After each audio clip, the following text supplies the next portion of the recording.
We have the opportunity to write the next chapter of this thing called the church, the hope of the world.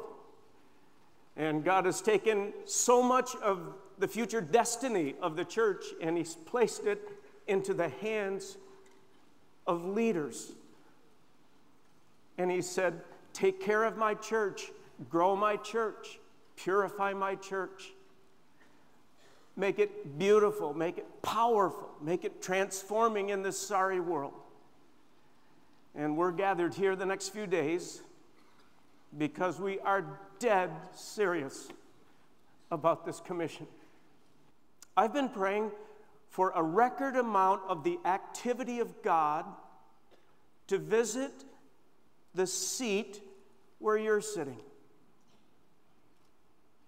And I'm really not worried about whether or not God's going to do His part in answering this part of the prayer, record impact.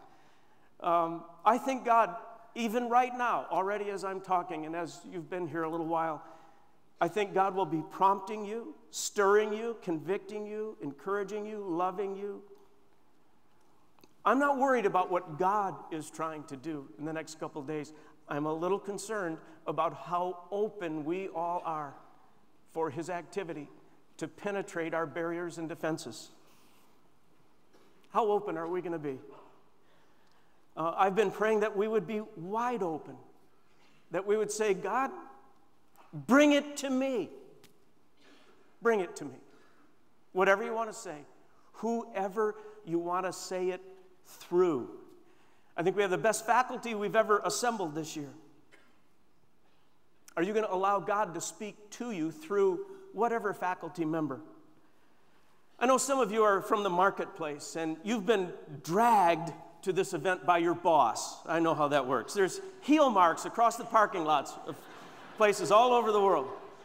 And you've only been here 10 or 15 minutes and your weird meter's been pegged because we've been singing and there's like prayers coming and all this.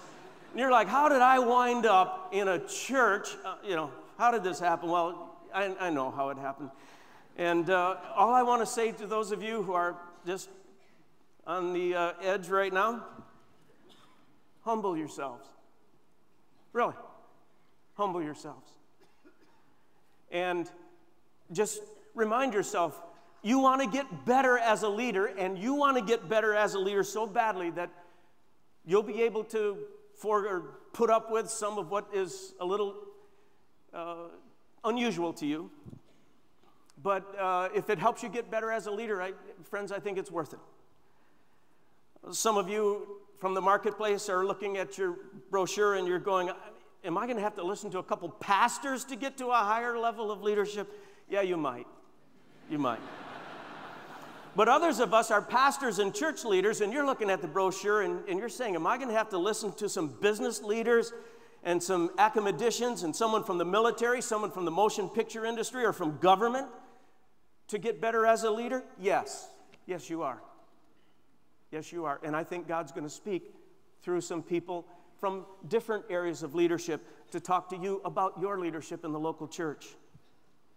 Whites are going to have to ask, can I learn through African American teachers? African Americans are going to have to ask, can I learn through whites? Men are going to have to ask, can I learn through women? And women from men, can I learn from people who vote differently than I vote? Can you? Greatest leaders I know have an incredibly wide bandwidth of who they can learn from because they're so eager to get better as leaders. They just say, God, speak to me. I don't care who you speak to me through. Just bring it to me.